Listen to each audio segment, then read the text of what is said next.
For more than a century, most Western Canadian exports have quietly depended on American infrastructure to reach the world. Grain, fertilizer, minerals, and manufactured goods usually moved south first. They passed through U.S. rail networks and ports before heading overseas. That system worked efficiently, but it also meant Canada relied heavily on another country's logistics capacity, pricing, and scheduling. In late 2025, Canadian federal and provincial governments announced a major investment into a very different route. Roughly $260 million is being directed toward rebuilding the Hudson Bay Railway and modernizing access to the Port of Churchill on Canada's Arctic coast. On the surface, this looks like a regional infrastructure project. Strategically, it changes how Canadian goods can reach Europe and potentially other global markets without touching U.S. ports or railways at all. This analysis is based on publicly announced funding commitments, infrastructure planning documents, and market commentary about Arctic shipping and rail modernization. There are no inside sources or private claims here. Just a clear look at what the project does, why it exists, and what it could realistically change over time. The bigger question is not whether one railway gets upgraded. The bigger question is what happens when a country quietly builds a second way out of its own economy. If you're interested in this topic, hit the like button, subscribe, and type "interested" in the comments. And I will give you a heart. The Hudson Bay Railway runs roughly 1,300 kilometers from the Canadian Prairie region north to the port town of Churchill in Manitoba, located on Hudson Bay. It was originally built in the early 20th century to give prairie grain producers a shorter path to European markets compared to shipping south through the United States. Over time, the line struggled. The terrain crosses muskeg, permafrost, and flood-prone areas. Maintenance costs were high. The Arctic shipping season was short. Port capacity remained limited. As southern rail and port networks expanded, the Hudson Bay route became less competitive. By the 1990s and early 2000s, federal authorities were seeking ways to exit ownership. The railway and port eventually passed into private hands and experienced long periods of underinvestment. Severe flooding in 2017 damaged large portions of the line, temporarily cutting off surface access to Churchill.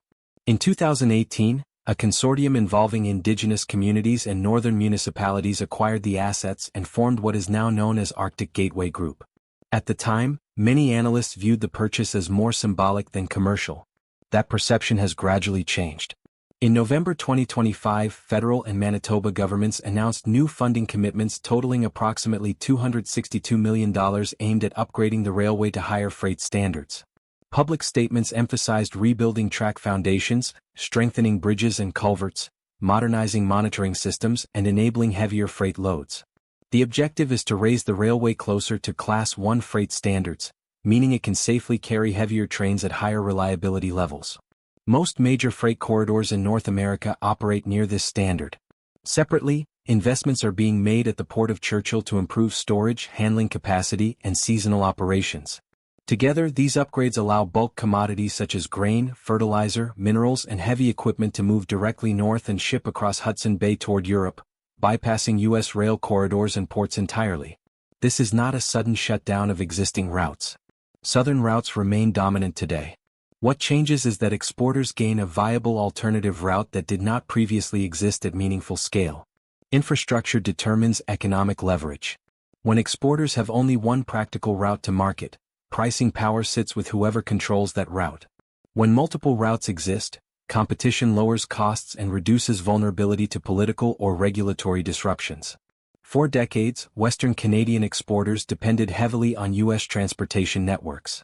Even shipments destined for Europe often moved south first because that is where port capacity and rail efficiency existed. That created efficiency but also dependence. By upgrading the Hudson Bay corridor, Canada increases optionality.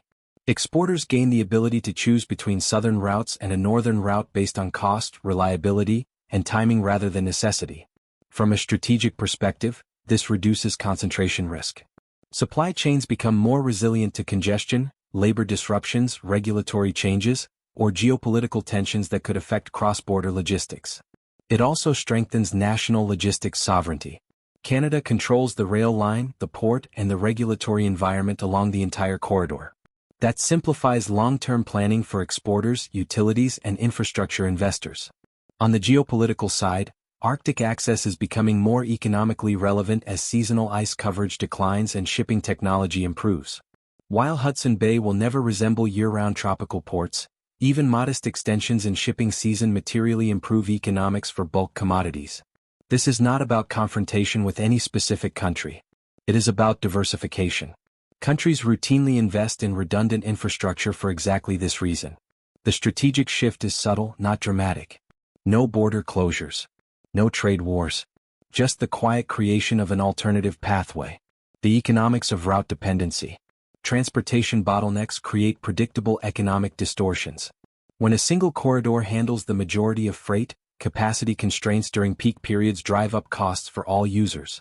Exporters face higher rail rates, longer wait times, and reduced negotiating leverage. The infrastructure operator, whether public or private, faces less competitive pressure to improve service quality or contain costs. This dynamic becomes particularly acute for commodities with tight margins. Grain, potash, and lumber shipments operate on thin profit spreads where transportation represents a significant portion of total delivered cost. A few percentage points in freight savings can determine whether a contract is profitable or whether a producer remains competitive in global markets. The Hudson Bay route offers distance advantages for certain origins and destinations. Grain from Saskatchewan travels roughly 1,000 kilometers less to reach Churchill than to reach Vancouver. For European markets, the northern route can shave days off transit time compared to routing through West Coast ports and the Panama Canal. These distance savings translate directly into fuel costs, time value of inventory, and capital efficiency for working capital tied up in transit. Infrastructure resilience and supply chain risk. Modern supply chains have become increasingly vulnerable to single points of failure. The COVID-19 pandemic demonstrated how quickly transportation networks can become overwhelmed or disrupted. Labor disputes at major West Coast ports in recent years have repeatedly caused cargo backups affecting billions in trade value. A functioning Hudson Bay corridor provides buffer capacity. During periods of congestion or disruption on southern routes, exporters can shift volume northward. This doesn't require the northern route to handle equivalent volume under normal conditions. It simply needs sufficient capacity to absorb overflow during disruption events. This resilience value is difficult to quantify in traditional cost-benefit analysis but becomes obvious during actual disruptions. Companies that maintained optionality during the 2021 supply chain crisis often outperformed competitors who lacked alternative routing. Insurance markets recognize this principle, which is why redundancy in critical systems reduces risk premiums. Sovereignty and regulatory control. Cross-border infrastructure creates regulatory complexity. Shipments moving through U.S. territory must comply with American customs procedures, security requirements, and transportation regulations even when both origin and final destination are in Canada. This adds administrative burden, potential delay points, and exposure to policy changes decided by foreign jurisdictions. An entirely domestic corridor eliminates these friction points. Canadian authorities control inspection procedures, security protocols, and regulatory timelines from origin to port. This simplifies compliance, reduces paperwork, and removes uncertainty about future regulatory changes emanating from Washington. For industries requiring special handling, whether due to environmental sensitivity, security concerns, or international sanctions regimes, keeping freight within Canadian jurisdiction provides greater control and predictability. Mining companies shipping rare earth elements, agricultural exporters dealing with phytosanitary requirements, or forestry operations managing carbon accounting all benefit from regulatory consistency along the entire transportation chain. Arctic maritime economics. Climate change is fundamentally altering Arctic navigation economics. Ice-free periods in Hudson Bay have extended by several weeks over the past 3 decades. Modern ice-strengthened vessels can operate in conditions that would have been prohibitively expensive a generation ago.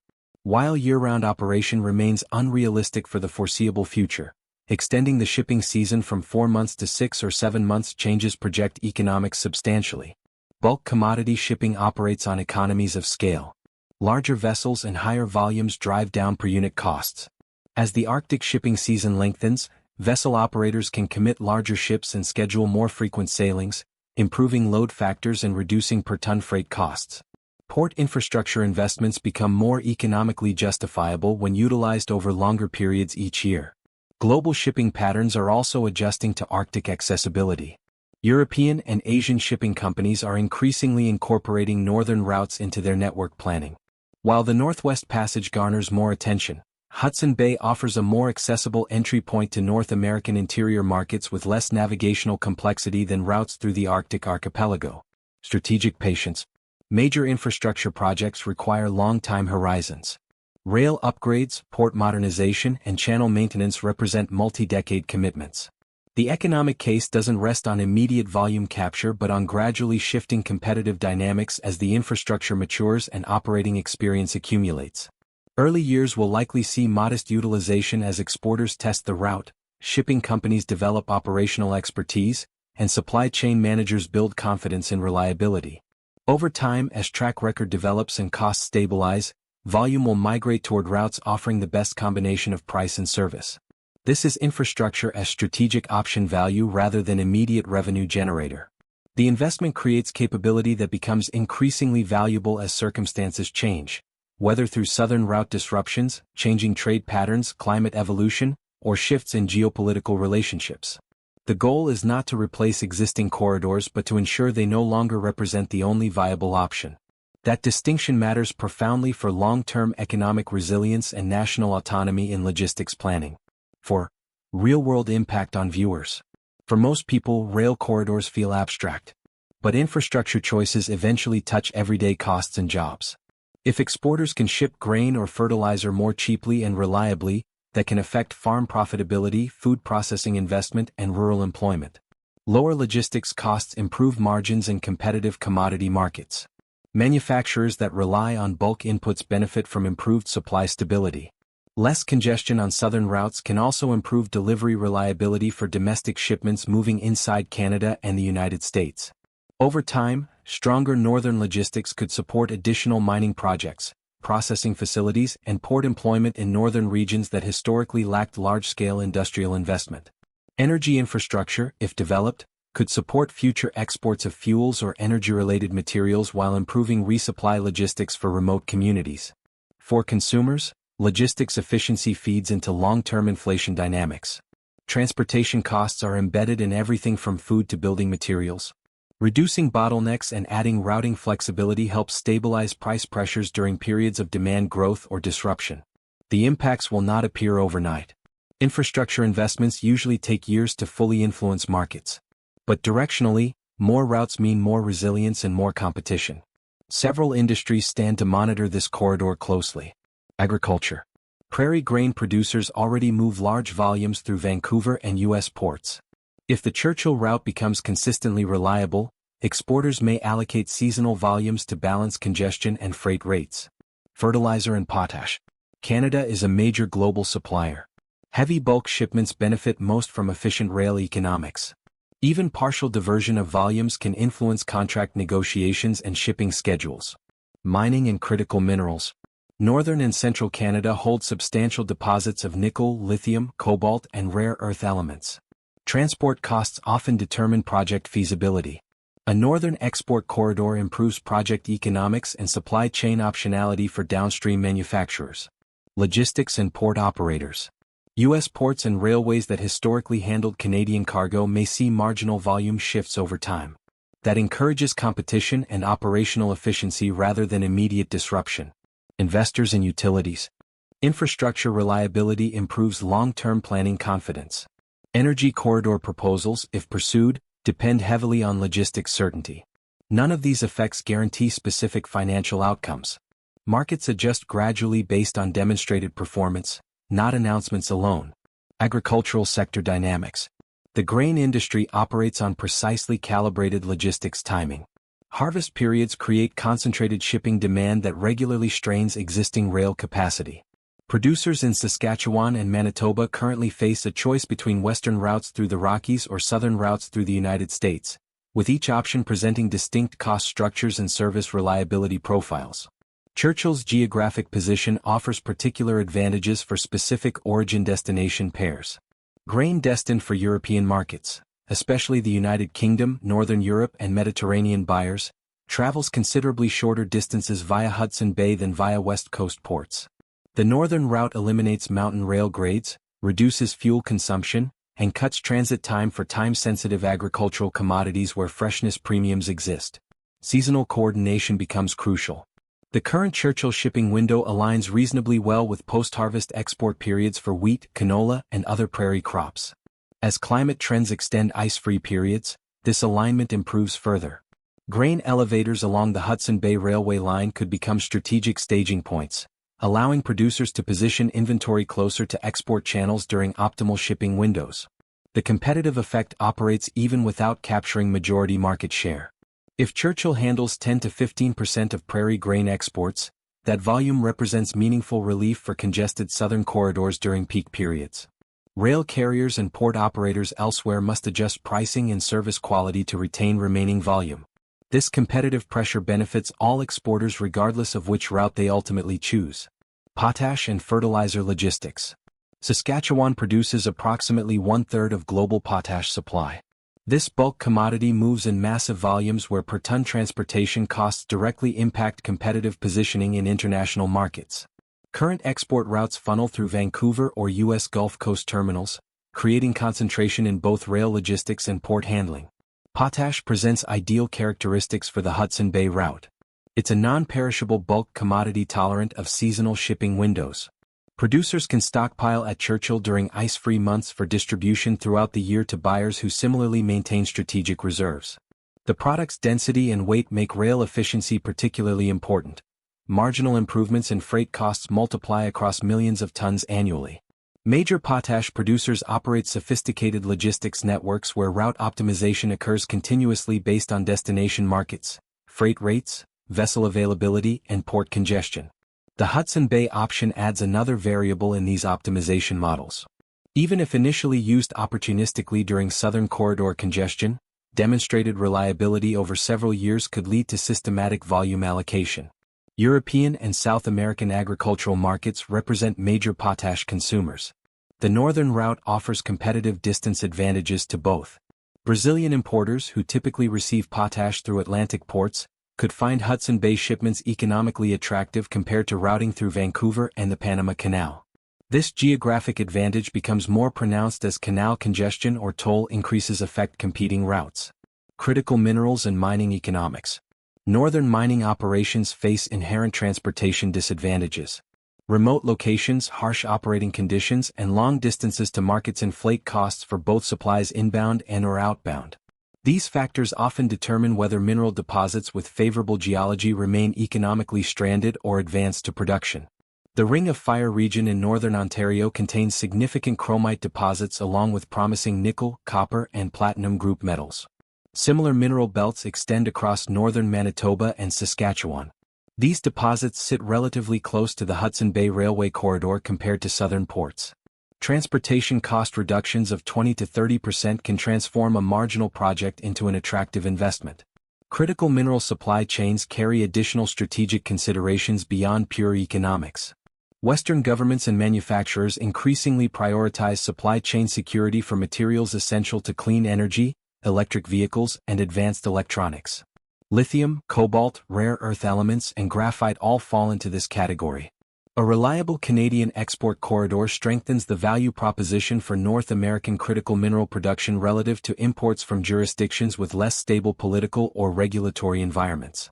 Downstream manufacturers, battery producers, electric vehicle companies, renewable energy equipment makers, actively seek to diversify supply sources. Mine development timelines span decades, requiring confidence in long-term logistics infrastructure.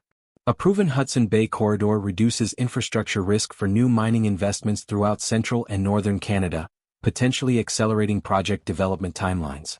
The strategic mineral dimension also attracts government interest. Industrial policy increasingly views infrastructure not merely as economic enabler but as component of supply chain resilience for strategic materials. This perspective can influence funding decisions, regulatory priorities, and diplomatic support for infrastructure development. Competitive response from incumbent logistics networks. Existing port operators and railways don't face immediate disruption but must acknowledge emerging competition. U.S. ports along the Gulf Coast and East Coast that currently handle Canadian exports may see volume erosion over time. Similarly, U.S. rail carriers that bridge Canadian origins to U.S. ports could experience reduced cross-border freight. This competitive dynamic likely produces several responses. Incumbent operators may improve service quality, invest in capacity expansion, or adjust pricing to retain market share. Rail carriers might offer more favorable contract terms for long-term volume commitments. Port authorities could accelerate terminal upgrades or expand vessel handling capacity to reduce congestion-related delays. These improvements benefit all users of North American logistics infrastructure, not just Canadian exporters. Enhanced competition typically drives operational efficiency, technological adoption, and customer service orientation. Even exporters who continue using traditional routes may benefit from improved performance and pricing discipline motivated by competitive pressure. The magnitude of volume shift required to trigger competitive response remains modest. Infrastructure networks operate near capacity during peak periods, so even 5 to 10% volume migration creates noticeable capacity relief. For rail carriers and port operators, losing high-volume bulk commodity accounts affects both revenue and asset utilization metrics that drive financial performance and strategic planning. Investment and project finance implications. Infrastructure projects require patient capital and long-term cash flow visibility. Lenders, equity investors, and project sponsors evaluate transportation infrastructure based on volume projections, tariff structures, operating costs, and competitive positioning over multi-decade time horizons. A functional Hudson Bay corridor improves feasibility assessments for numerous dependent projects. Mining companies evaluating development decisions can incorporate northern export options into transportation cost estimates. Agricultural cooperatives considering grain elevator investments gain additional market access channels. Industrial projects requiring bulk material imports or exports can justify locations in central Canada previously considered logistically disadvantaged. This creates positive network effects where infrastructure improvements enable private investment, which in turn generates cargo volumes that justify further infrastructure enhancement. The cycle can reinforce itself once initial reliability thresholds are established and operational track records develop. Energy infrastructure represents a particularly significant category. Proposals for hydrogen pipelines, carbon capture transportation, or electricity transmission corridors all require underlying logistics reliability. While the Churchill Corridor primarily serves freight, the broader pattern of northern infrastructure development signals government commitment to regional connectivity that reduces risk for complementary investments. Financial markets reward optionality and strategic flexibility. Companies with diversified supply chain routes trade at premium valuations compared to competitors dependent on single corridors. This valuation effect, while difficult to quantify precisely, influences capital allocation decisions and corporate strategy formulation across multiple industries. The corridor's success depends not on capturing dominant market share but on achieving sufficient reliability and cost competitiveness that it remains a viable option within logistics planning models. That threshold, once crossed, creates durable competitive dynamics that benefit Canadian exporters and resource developers across multiple sectors. Several uncertainties remain. Climate and terrain. Permafrost stability continues to fluctuate. Modern monitoring helps manage risk but cannot eliminate environmental complexity. Shipping season limits. Hudson Bay still faces seasonal ice constraints. Icebreaker support and improved port operations can extend seasons, but year-round operations remain technically challenging. Capital discipline. Ongoing maintenance costs remain higher than southern corridors. Long-term funding commitments must remain consistent to preserve reliability. Volume scalability. The corridor may not match the sheer throughput of Vancouver or U.S. Gulf ports. It complements rather than replaces them. Market adoption. Exporters will shift volumes only after reliability is demonstrated consistently over multiple seasons. These constraints mean expectations should remain realistic. This is a strategic diversification project, not an instant transformation. Scenario 1. Gradual adoption. Over the next 3 to 5 years, exporters test the route with seasonal volumes. Reliability improves. Volumes grow modestly. The corridor becomes a recognized alternative but not dominant. Scenario 2. Accelerated expansion. If shipping seasons extend and infrastructure performs well, additional private investment flows into port expansion, storage, and supporting logistics. Volumes scale faster, particularly for bulk commodities. Scenario 3. Operational plateau. Environmental or cost challenges limit expansion. The corridor stabilizes as a niche route providing redundancy rather than major volume shifts. Each scenario depends on operational performance, market economics, and policy stability rather than political rhetoric. Key takeaways. Canada is investing significantly in a northern rail corridor that provides an alternative to traditional U.S.-dependent export routes. The project increases logistics resilience and long-term strategic optionality rather than creating immediate disruption. Real impacts will emerge gradually as reliability is demonstrated and markets adapt. Infrastructure diversification reduces concentration risk for exporters, consumers, and national supply chains. If you work in logistics, agriculture, energy, or manufacturing, how do you see alternative trade routes shaping long-term supply chain planning? If you're simply a consumer, does it surprise you how much transportation infrastructure quietly influences prices and stability? Share your perspective in the comments. Thoughtful discussion helps everyone understand these systems better. And if you value clear, policy-safe analysis that focuses on real-world impacts instead of headlines, consider subscribing to stay informed as these developments unfold.